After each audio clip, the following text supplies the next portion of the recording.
Père, merci. Merci encore pour ce matin que tu viens de rendre disponible pour nous qui sommes tes enfants, car il est dit en Galates 3 au verset 26 que ceux qui ont foi en Christ, ceux qui croient en Christ, ils sont fils de Dieu.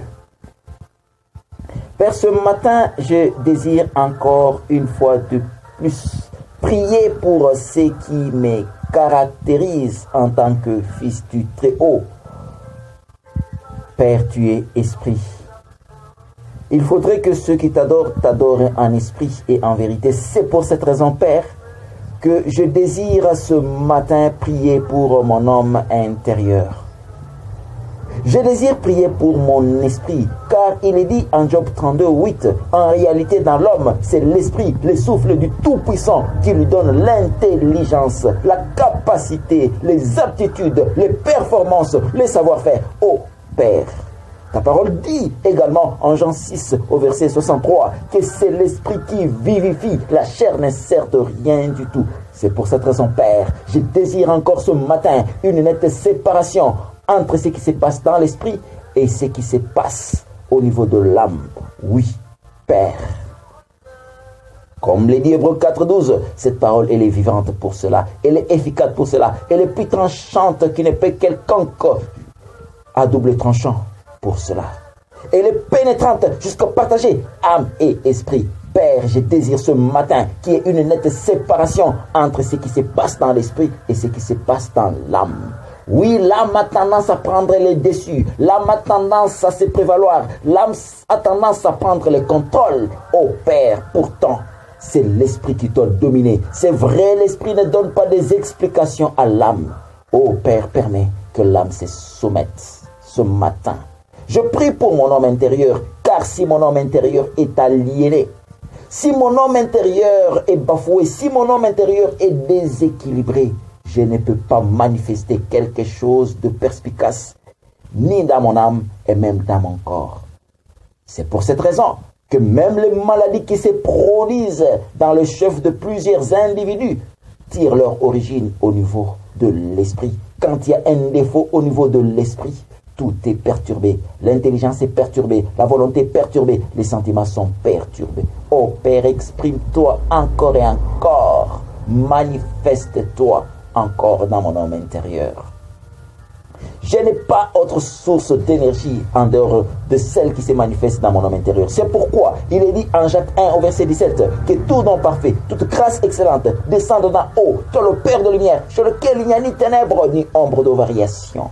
Oh, Salomon manifestait une intelligence indescriptible jusqu'au point où, en un roi 10, elle a attiré à plusieurs kilomètres la reine des Midi.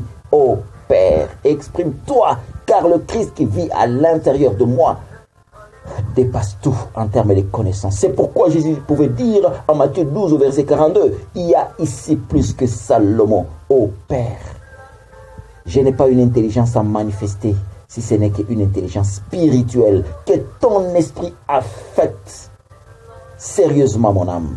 Ô Éternel, si ton esprit ne le fait pas, je n'ai aucune aptitude. C'est pourquoi il est dit en 2 Corinthiens 3, 5, ce n'est pas dire que nous soyons par nous-mêmes capables d'accomplir, de réaliser quelque chose, mais notre capacité, notre aptitude vient de toi. Ô Père, affermis de nouveau mon homme intérieur, car la source de mon énergie physique provient de mon homme intérieur. De la même manière, en Juge 14, 6, tu as saisi Samson sans avoir rien à main. Il a déchiré les lions comme un chevreau. Ainsi ton esprit affectera tout mon être. Ô Père, si je détiens encore de l'énergie dans mon homme intérieur, rien ne peut me détruire. Je suis indestructible à cause de l'énergie à l'intérieur de mon esprit. Ô Père, je te soumets mon esprit.